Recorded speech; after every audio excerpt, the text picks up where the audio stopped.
जय जय श्री राधे जय जय श्री कृष्णा। सच्चिदानंद रूपाय विश्वोपत्यादि हेतवे तापत्रय विनाशाय श्री कृष्णाय वयम नमः। मतलब मैं पंडित महेश पाड़ सिधाम वृंदावन से, आपका अपना चैनल है ज्योतिष सेवा वृंदावन। उसी चैनल के माध्यम से सभी दर्शकों का, सभी मित्रों का हार्दिक अभिनंदन है। आज की बात करते हैं धनु राशि वालों के लिए कि राहु और केतु का स्थान परिवर्तन एक बहुत बड़ा बदलाव लेकर के धनु राशि वालों के लिए आया है। क्या प्रभाव देगा और उसके क्या क्या रिजल्ट आपके सामने आएंगे। 18 मई 2025 ये राहु और केतु का स्थान परिवर्तन होगा इस दिन। इससे पहले 29 मार्च 2025 को शनि महाराज का स्थान परिवर्तन हो चुका है, जो बहुत बड़ा बदलाव था। उसके बाद 15 मई 2025 को गुरु बृहस्पति का स्थान परिवर्तन होने वाला है और 18 मई 2025 को राहु का और केतु का स्थान परिवर्तन होने वाला है। ये चारों ग्रहों के बदलाव इस वर्ष हो रहे हैं, बहुत जबरदस्त आपकी कुंडली में असर दिखाएंगे, आपकी राशियों पर असर दिखाएंगे। तो उसी बारे में बात करते हैं धनु राशि वालों के लिए कि धनु राशि वालों के लिए राहु और केतु का प्रभाव कैसा रहेगा। राहु 18 साल के बाद कुंभ राशि में गोचर करने जा रहे हैं। कुंभ राशि राहु की मूल त्रिकोण राशि होती है। शनि व्रत व्यवहार करते हैं इस राशि में बैठ के, शनि जैसा परिणाम देते हैं। और धनु राशि से तीसरे घर में जा रहे हैं, थर्ड हाउस के अंदर। और तीसरा घर आपको पता है हमारे बल पराक्रम का भाव होता है, हमारे पुरुषार्थ का भाव होता है। और केतु जस्ट इसके सामने नवम भाव यानी भाग्य के अंदर गोचर करने जा रहे हैं। भाग्य में केतु और तीसरे भाव में राहु, ये गोचर आपको क्या परिणाम दिखाएगा, इसी के बारे में आज की बात करते हैं। राहु का गोचर 18 महीने के लिए होता है। तो राहु यहाँ 18 मई को बैठेंगे 2025 में और 2026 के दिसंबर के फर्स्ट वीक तक यहीं रहेंगे। 18 महीने यहाँ रहेंगे। अब 18 महीने में राहु आपको क्या करते हैं। 18 महीने राहु जिस राशि में रहते हैं वहाँ आपको नई चुनौतियाँ, नए अनुभव और अनएक्सपेक्टेड चीज़ें लेकर के आता है। बड़े बदलाव यहाँ राहु लेकर के आता है आपके लिए। धनु राशि वालों के लिए राहु का गोचर जीवन में बहुत बड़े बदलाव लेकर आने वाला है। हर चुनौतियों पर राहु आपको विजय दिलाने का काम करेगा।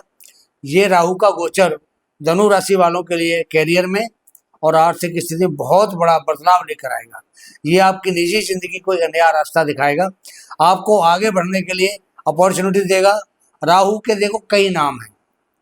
राहु का पहला नाम है छलिया, दूसरा नाम है रहस्यमय, तीसरा नाम है डर, चौथा नाम है अंधेरा, पांचवा नाम है भ्रम और जो सबसे खतरनाक नाम है वो है जुनून। राहु वो जुनून है जो अपने लक्ष्य को पाने के लिए राहु कुछ भी कर सकता है। इसका फोकस हमेशा अपने लक्ष्य पर रहता है। अब यहाँ राहु जो है आपको वो तीसरा भाव में है और तीसरे भाव में राहु को बहुत बलवान माना जाता है। देखिए राहु हो, केतु हो, मंगल हो, शनि हो, इनके लिए तीसरा और छठा और 11वां ये 3 भाव होते हैं जिनको हम त्रिशिडाय भाव बोलते हैं।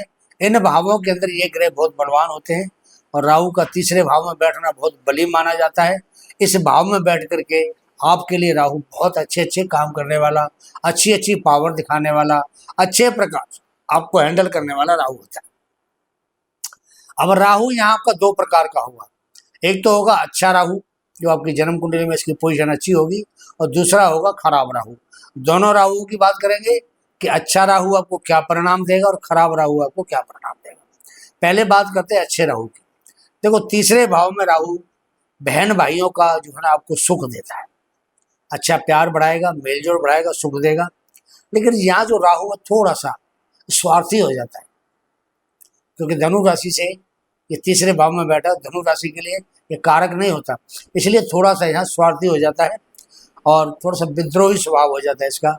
बात बात में विद्रोह करने वाला, फैलने वाला, ऐसा होता है।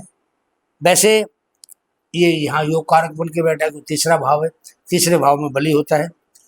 आपको यहाँ नाम दिलाएगा, आपको पद दिलाएगा, आपको प्रतिष्ठा दिलाएगा, हर प्रकार से आपकी सपोर्ट करेगा, आपको यहाँ पैसे वाला बनाता है।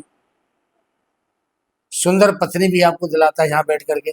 संतान थोड़ी कम होती है, योग बनाता है संतान का। अगर आप चाहते हैं कि संतान का योग बने, तो उसके लिए आपको पहले प्लानिंग करनी पड़ेगी।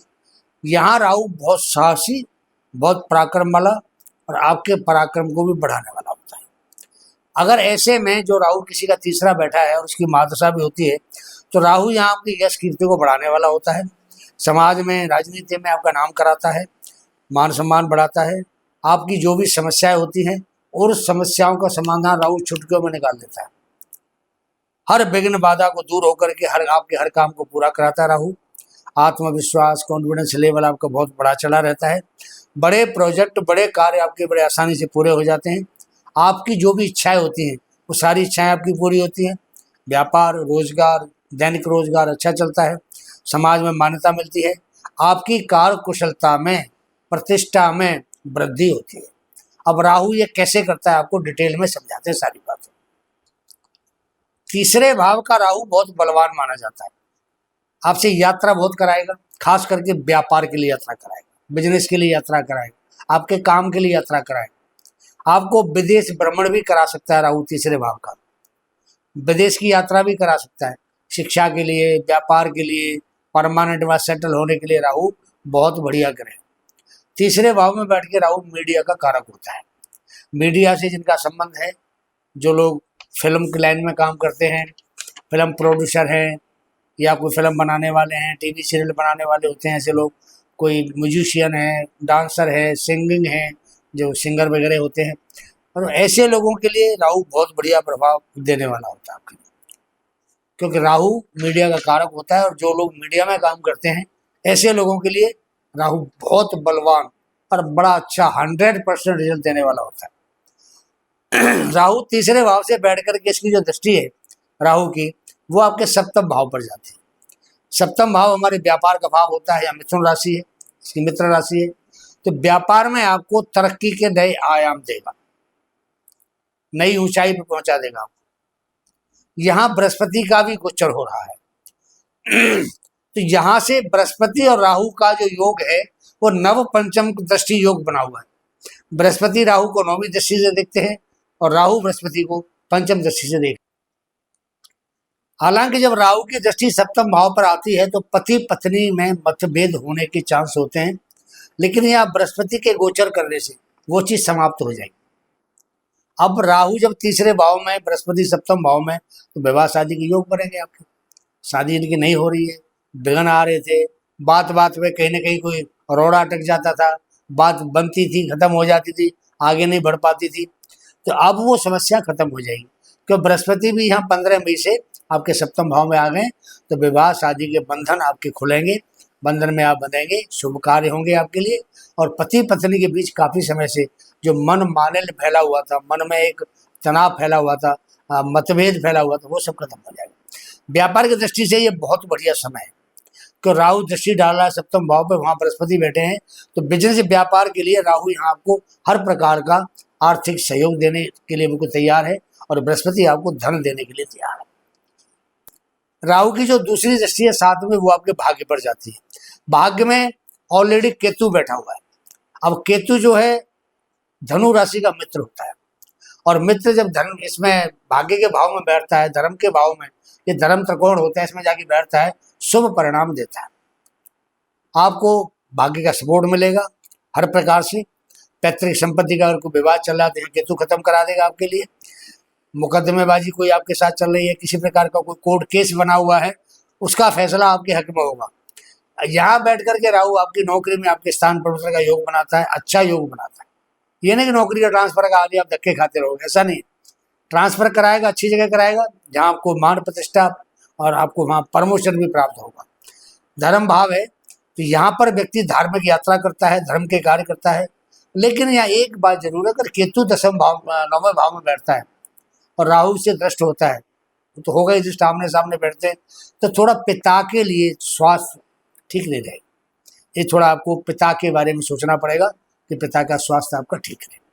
राहु की दृष्टि जब केतु पर पड़ती है तो भाग्य वर्धक योग बनाता है, तो केतु सपोर्ट करेगा इसमें भाग्य बढ़ाने के लिए। ये एक अच्छा आपके लिए राहु केतु का योग कह सकते हैं।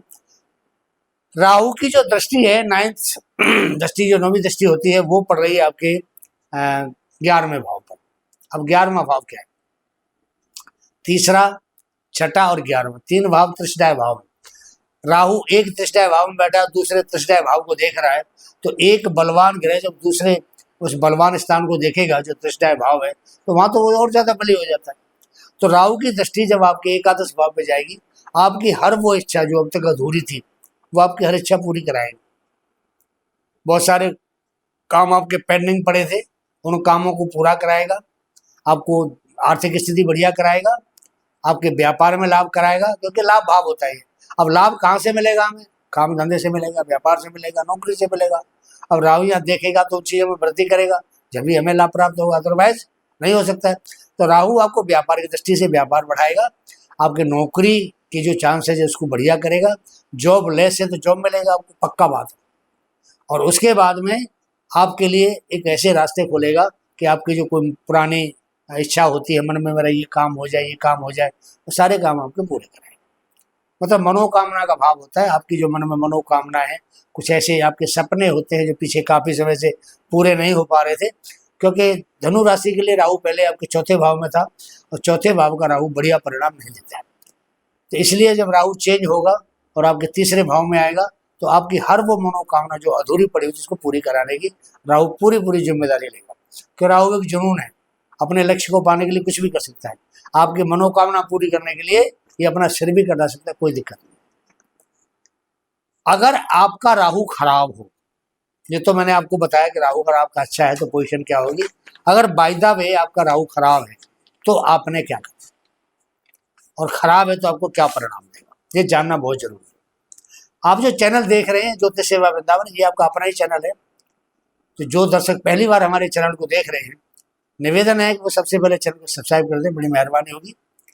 उसके बाद अगर आप चाहते हैं कि हमारे इस प्रोग्राम का नोटिफिकेशन आपको सबसे पहले मिले, तो आप एक बेल आइकॉन है उसको दबा दें, ऑल कर दें, और प्रोग्राम को लाइक करके अगर आपको अच्छा लगता है तो शेयर करें। दूसरी महत्वपूर्ण बात हमारे बारे में ये है कि कुंडली का विश्लेषण कराने के लिए आपको किसी प्रकार की समस्या से अगर आप परेशान हैं, जिंदगी बहुत लंबी होती है, पता नहीं कितनी समस्याएं जिंदगी में इंसान के सामने आती हैं, पर समस्याओं से जूझना, उनको हल करना इंसान का यही कर्तव्य है, और इसी को संघर्ष कहा जाता है।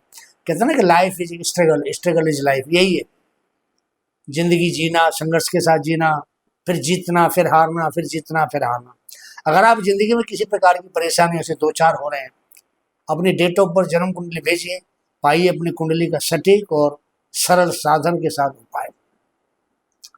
बच्चों की शादी के लिए कुंडली मिलान कराने के लिए लोग बड़े परेशान रहते हैं, किससे बात करें, कैसे बात करें। आप हमारे संस्थान में आइए, बच्चों की कुंडली का मिलान कराने के लिए आपको 101% जो एक्यूरेट मिलान होता है वो हमारे संस्थान में किया जाता है, और मैं स्वयं आपसे बात करके उसका रिजल्ट बताता हूँ। अब बात करते हैं, अगर आपका राहु खराब है तो आपको क्या दुष्परिणाम देगा। देखिए, राहु अगर खराब होगा तो तीसरा भाव बहन भाइयों का भाव होता है, तो वहाँ बहन भाइयों में झगड़ा करा देगा, घर में बंटवारा करवा देगा, जमीन जायदाद प्रॉपर्टी में बंटवारा करवा देगा। हो सकता है कोई आपकी बहन विधवा भी हो सकती है इस दौरान, अगर राहु आपका खराब है। बहन भाई को आर्थिक नुकसान पहुंचा सकता है, शारीरिक कष्ट दे सकता है अब बहन भाइयों के लिए।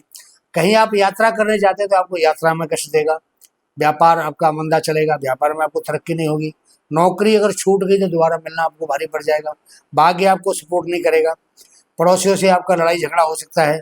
अगर कहीं आपने कहीं किसी की गवाही दे दी है, किसी भी केस में या किसी भी बात में जमानत दे दी या गवाही दे दी, तो आपको झूठा बनाया जा सकता है कि आप झूठे हो, आप गलत हो, आप पर विश्वास नहीं किया जा सकता।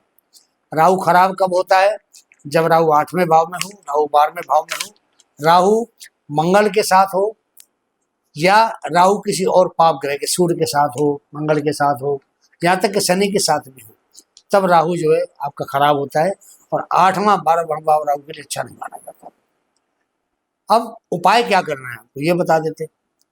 देखिए, सबसे बढ़िया जो राहु का उपाय है, सबसे बढ़िया उपाय राहु का है, सतनजा लेकर के 7 प्रकार का अनाज एक टोकरी में भरिए, उसमें एक जो पानी वाला नारियल आता है, जटा वाला, वो नारियल रखिए, और बुधवार के दिन 12 से 1 बजे के बीच में या तो उसको बहते हुए जल में प्रवाहित कर दीजिए, या किसी सुनसान स्थान पर जहाँ चिड़िया वगैरह आती हो वो वहाँ उनको खाने के लिए छोड़ दीजिए। ये 6 महीने में आपको एक बार करना है। राहु या 1.5 साल रहेगा, राहु खराब है तो 1.5 साल में कम से कम 3 बार ये उपाय करें, आपको राहु तंग नहीं करेगा, नुकसान नहीं करेगा। प्रोग्राम को यही विराम देते हैं। जय जय श्री राधे, जय जय श्री कृष्ण।